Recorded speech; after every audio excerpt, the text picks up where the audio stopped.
Hello বন্ধুরা, আসসালামু আলাইকুম। Welcome back to my channel. প্রতিদিনের মতো আজকে হাজির হয়ে গেলাম সাইমা ইসলাম স্টোরিতে। আমি ফাহিমা। আশা করছি সকলেই ভালো আছো।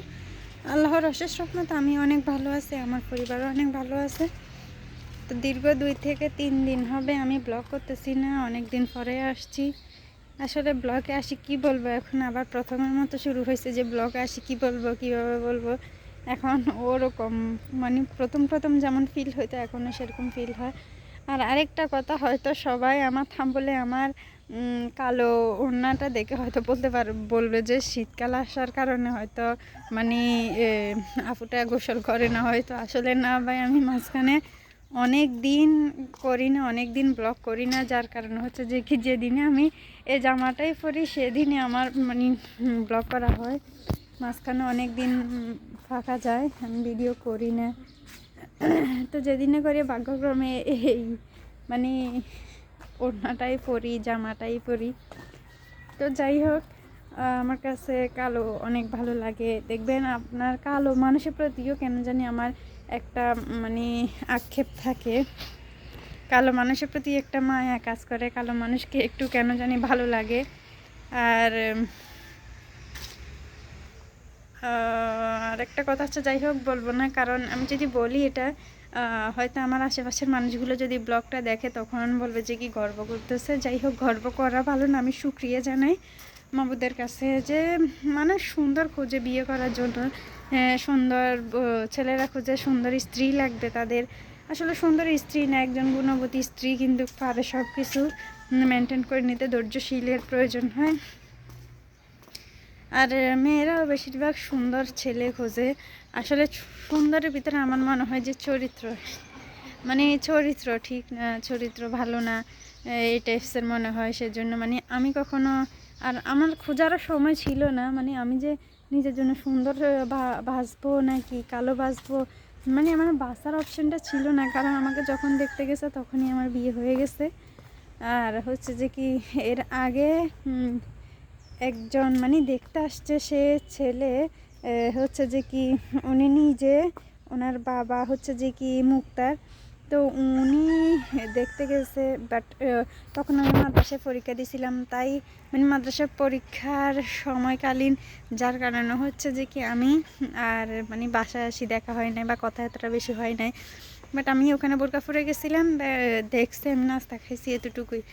ও যে ছেলে ছিল মানে আমার বিবাহের জন্য ওকে আনছে, ওই যে মানে বিয়ে করলে ওই হবে বর, সেটা আসলে মানে আমিও জানতাম না। আমি ভাবছি মানে আমি তো চিকন, তারপরে মেয়েরা চিকন হয় স্বাভাবিক, ও আমারই সমান ছিল। এরপরে হচ্ছে যে কি ও চিকন, আমার মতোই রং ছিল, একটু কালসা, তারপরে হচ্ছে যে কি একটু খাটো, আমার মতো চিকন চাকন। যাই হোক, এরকম একটা ছেলে, আমি ভাবছি হয়তো ও যদি ছেলে ফাঁকের কেউ হয় তবে হবে যে কি মানে ছেলের হয়তো ছোট ভাই, এমন হয় না মানে বড় ভাইয়ের বউ দেখার জন্য যায়, কিন্তু কহি নাকি ছিল ওদের ঘরে সবার বড়। মানে দেখতে চিকন মানুষের বয়স কিন্তু এত ধরা যায় না, তো ও ছিল। আমি জানতাম না, আমি অনেক দুষ্টামি করছি মুক্তারের সাথে। আর মুক্তার যে ওর বাবা, আমি সেটাও জানতাম না। আমাকে এর আগে একটা বিয়ের কথা বলতে গেছিলো, শুধু বলছে তুমি এখন বিয়ে করবে। আমার আব্বু আমাকে সরাসরি জিজ্ঞেস করে নাই, আমাকে ওনাদেরকে দিয়ে জিজ্ঞেস করাইছে, বলছে এটা আমাদের এলাকার মানুষ, তোকে দেখতে আসছে, এ হয়। তো যাই হোক, পরিচয় দিচ্ছে। তা আমি শুধু প্রত্যেকটা কথাটা এতেই বলি, আমি তো গ্রামে থাকি না, আমি গ্রামের মানুষকে কেমনে চিনবো। তো বলছে তোকে দেখতে আসছে, মানে বিয়ের জন্য দেখতে আসছে সেটা না, আমি বাট আমার গ্রামের মানুষ হিসেবে ওনাদের সাথে এর আগে পরিচয় হয়েছিলাম। তো উনি দেখে গিয়ে ওনার ভালো লাগছে, বলছে ওনার ছেলেকে বিদেশ যাওয়ার আগে বিয়ে করাবে। তো যাই হোক, তখন বিদেশ যাওয়ার কথা ছিল না, তখন বলছে বিয়ে করে ঢাকা নিয়ে যাবে। তো যাই হোক, আমি বলছি আচ্ছা ঠিক আছে। তো বলছে তোমাকে দেখতে আসবে, বলছে আমার পরীক্ষা আছে। তো বলছে সমস্যা নাই। তো ছেলে বলছে আমি আবার বাড়ি থেকে উল্টে দেখতে আসবো না, আমি এই যে ঢাকা থেকে আসবো, আসার পথে কিন্তু ওকে দেখবো, তোমরা ওই দিনে ঢাকাতে আসিও। তো আমার আব্বুর বাসায় কিছুক্ষণ ছিল ওরা, আমার আব্বুর দোকানে ছিল, আমার আব্বু ওখানে দোকান করে।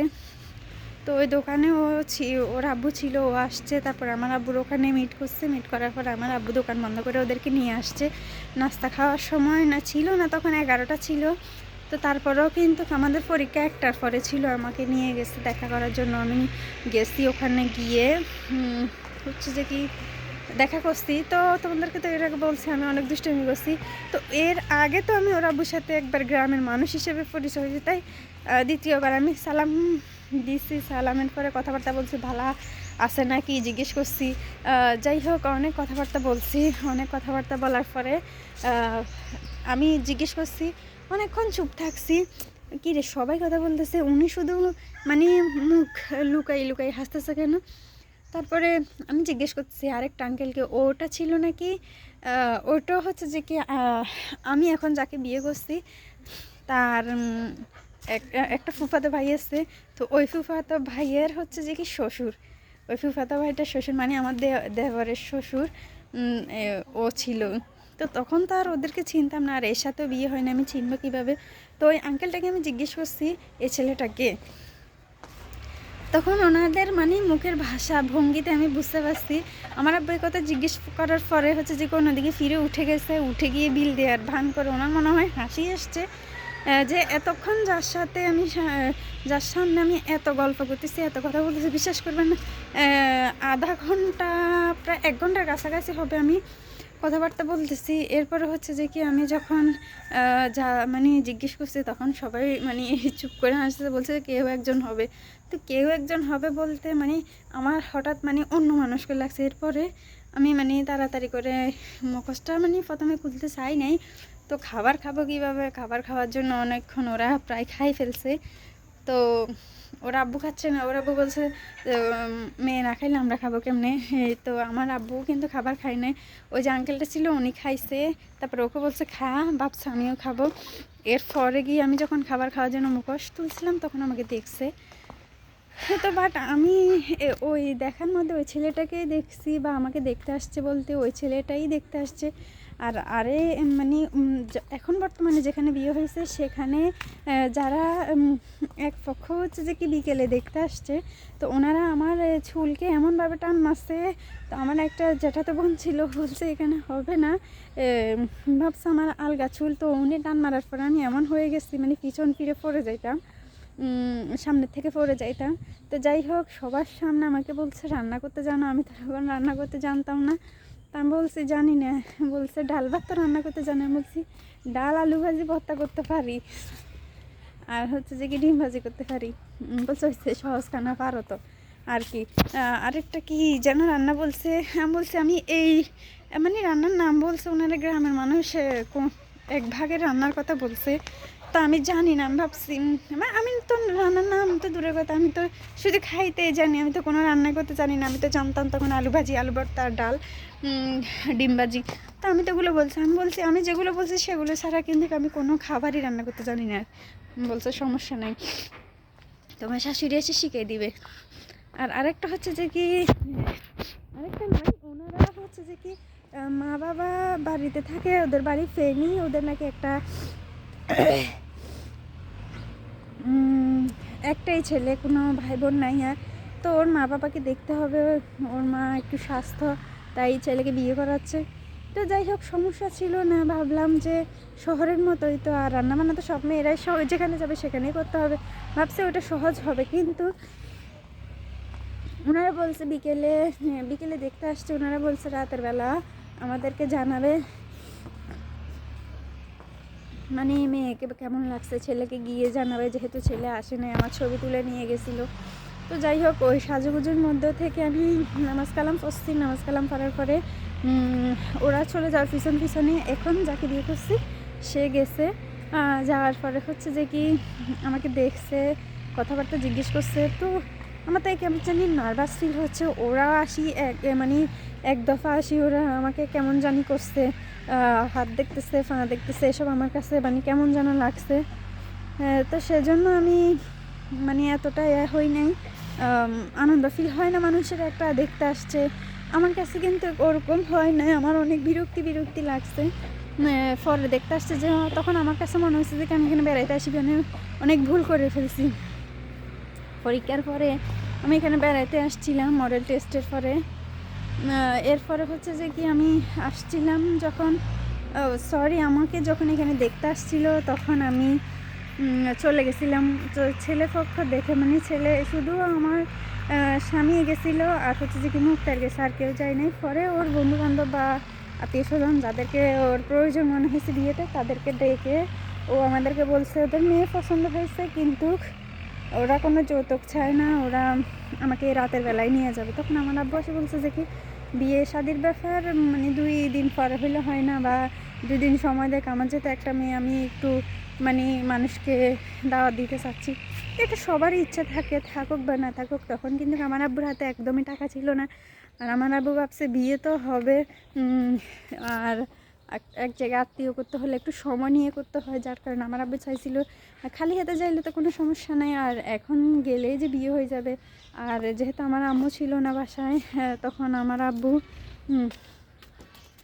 ভাবছে বিয়ে বিয়ে মেয়ে থাকলে তো বিয়ের জন্য দেখতে আসবে, বিয়ের জন্য আসলে কি বিয়ে হয়ে যাবে নাকি, সেজন্য খালি হাতে আসছিল। তখন আমার আব্বুর পরিস্থিতিটাও তেমন ভালো ছিল না।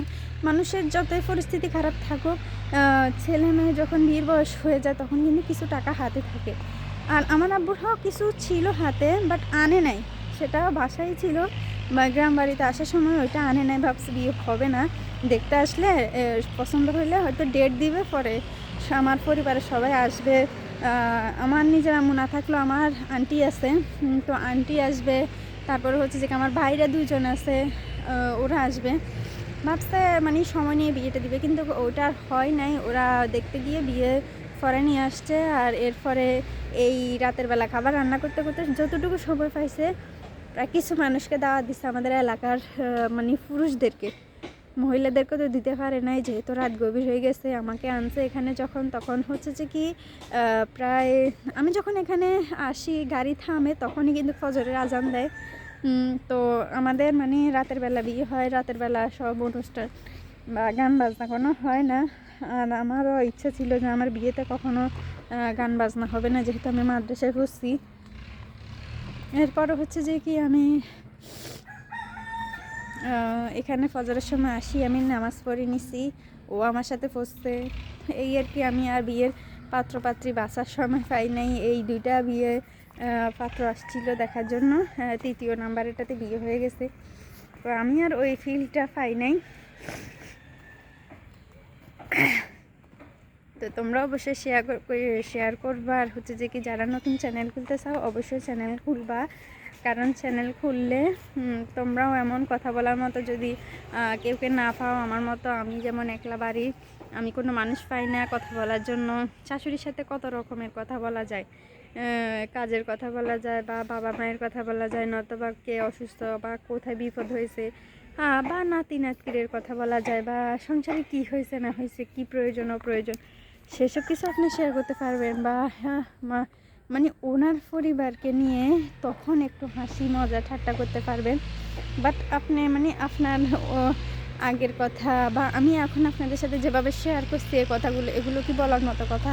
তা আমার যেহেতু এখানে ভাইয়ের বউরা নাই, আর আমার নিজের 2টা ভাই আছে, ওরাও এখনও ছোটো, ওরা বিয়ে করে নাই, সেই অনুপাতে আমি তোমাদের সাথে শেয়ার করতে পারতেছি। তো তোমরা যদি কেউ এমন হয়ে থাকো অবশ্যই কিন্তু একটা চ্যানেল খুলো, একটা চ্যানেল খুলে দেখো, আমার মতো কথা বলো, দেখবা টাকা ইনকাম না হলে অন্তত নিজের মনটাকে হালকা মনে হবে, একটা আনন্দ ফিল হবে। দেখো আমি কিন্তু সারাদিন আমার যে সংসার, ওটার মধ্যে আমার বিরক্তিবোধ হইলেও সংসারে সবারই একটু বিরক্তি হয়, আবার এমনভাবে আনন্দ আসে যেটা সে কারোর সাথে শেয়ার করা যায় না। দুঃখ আসলেও কাউকে বলা যায়, বাট সেটা তাকে বলে মনে হয় এখন আরও দুর্বলতার শিকার হয়, তাই মানুষকে না বলাটাই ভালো। কিন্তু তোমরা আর কী বা ক্ষতি করবে? যাই হোক, তোমাদেরকে বলে কিন্তু আমার মন অনেক শান্তি হয়। এত কিছুর ফাঁকেও আমি তোমাদেরকে মাঝে মধ্যে সময় দিতে পারি, সেটা ভালো লাগে। তো তোমরা কেমন আমার ভিডিওগুলো দেখো, বা কী মানে কী অনুমান হয়, কেমন লাগে, কেমন চাও, অবশ্যই আমাকে বলবা। তোমরা কমেন্টের মাধ্যমে আমাকে বললেই তো আমি হচ্ছে যে কি সে অনুপাতে ভিডিও বানাতে পারি, আর না বললে তো আমি যেমন খুশি তেমনই বানাচ্ছি। যাই হোক, তোমরা আমাকে বলবা কেমন ভিডিও চাও। তো আজকে অনেকক্ষণ কথা বলে ফেলছি। সবাই সুস্থ থাকবা, ভালো থাকবা, নিজের খেয়াল রাখবা। খুদা হাফেজ।